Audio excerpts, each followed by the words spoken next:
There's a moment that arrives quietly, almost like a curse disguised as a clarity, when you realize you can't just see the surface of things like everyone else.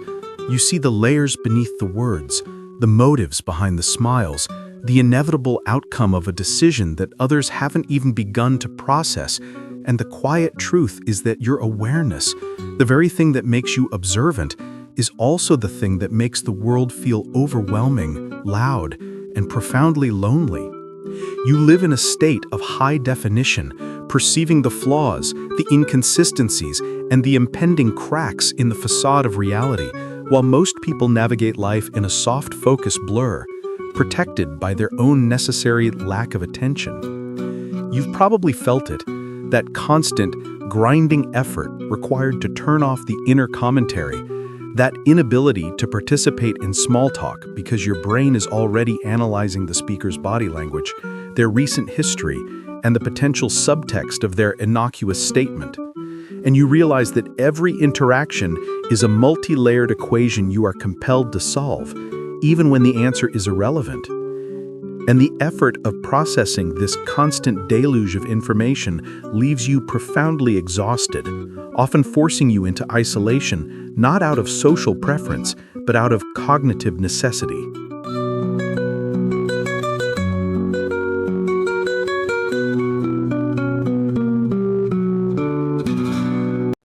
People who are too aware aren't cynical or paranoid. They are often simply high-fidelity processors, individuals whose nervous systems are biologically wired to take in and process more sensory and emotional data than the average person. They are not actively looking for problems. Their brains are simply incapable of filtering out the noise, the nuance, and the unspoken truths that others naturally ignore for the sake of efficiency and peace. And this difference in processing speed creates a fundamental disconnect between their inner world and the external reality everyone else seems to inhabit so effortlessly.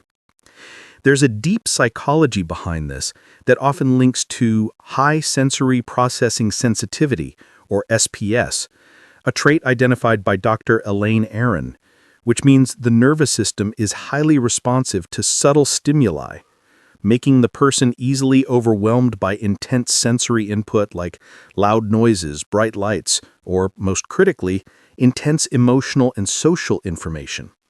They feel emotions, their own and others, more intensely. They notice environmental changes more quickly, and they process all information more deeply, resulting in chronic overstimulation and the painful realization that their internal experience is running at a much higher resolution than the world they are navigating. This biological wiring is compounded by cognitive hypervigilance, which often develops as a protective mechanism, particularly if the person grew up in an unpredictable or unsafe environment. The mind learned early that awareness equaled safety, so it never turned off its scanning function, constantly predicting threats, analyzing social hierarchies, and searching for patterns of deceit or instability, leading to the exhausting tendency known as analysis paralysis, where the very act of knowing too much makes simple action impossible, because every choice is weighed against 1,000 potential negative outcomes. And the cost of this extreme awareness is not merely social fatigue. It is often deep existential anxiety and profound loneliness, because the individual sees too much of the fundamental absurdity or superficiality of human existence. They recognize the transient nature of things, the futility of certain social games, and the deep inconsistency between what people say and what people truly believe. And this clarity creates a kind of philosophical nausea, a painful recognition that the shared, simple consensus reality is built upon a foundation of convenient lies and unexamined assumptions, leaving the aware person feeling profoundly alienated from the very structure of human society. In a world that rewards confident simplicity and decisive action, people who are too aware are often seen as overly complicated, indecisive, or too critical. Their ability to see multiple sides of an issue is misinterpreted as weakness, Their inability to engage in superficial conversation is judged as arrogance, and their exhaustion from constant processing is seen as a lack of resilience. They're pressured to stop thinking so much, an advice which is biologically impossible for them to follow, as it is equivalent to telling someone with keen hearing to simply stop hearing. But here's the unexpected power that lies within this awareness: the profound ability for pattern recognition, where the mind sees linkages and predictable sequences that others miss entirely. They can often predict where a relationship is heading, what the next financial crisis will be, or the precise moment a political movement will collapse, not through magic, but through the detailed accumulation and expert interpretation of subtle, often invisible data points, making them exceptional strategists, artists, and innovators, if only they can manage the crushing weight of that foresight. Most people who are too aware developed this pattern not out of choice, but out of necessity. Their heightened sensitivity was often required for survival or for navigating complex social environments, and over time, the gift and the curse became inseparable, making it impossible to separate the necessary vigilance from the unnecessary anxiety. Yet buried beneath the exhaustion is a deep, unshakable integrity, a commitment to truth and authenticity that refuses to engage in the performative superficiality required to fit in. The struggle is intensified by the fact that they often seek depth in relationships that are only meant to be surface level. They ask the profound questions that polite society has agreed to ignore, and they're disappointed when others retreat from the intensity of their gaze, creating a continuous cycle of withdrawal, because maintaining surface-level interactions is agonizing, and finding true depth is incredibly rare, leaving them perpetually searching for the one person who can match the resolution of their own internal world. I remember the first time I grasped the suffocating reality of being too aware.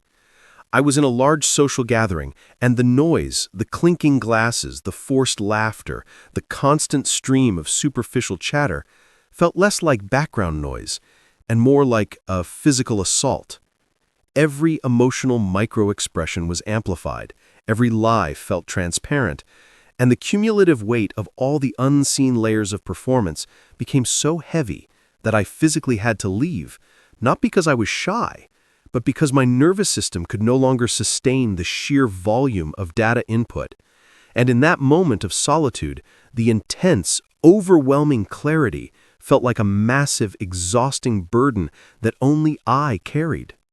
If you are someone who is too aware, you know this feeling, that perpetual state of running high-alert software in a low-alert world, that certainty that you are often the only one seeing the full picture and the accompanying frustration that comes from being unable to communicate the complexity you perceive to those who are content with simple explanations.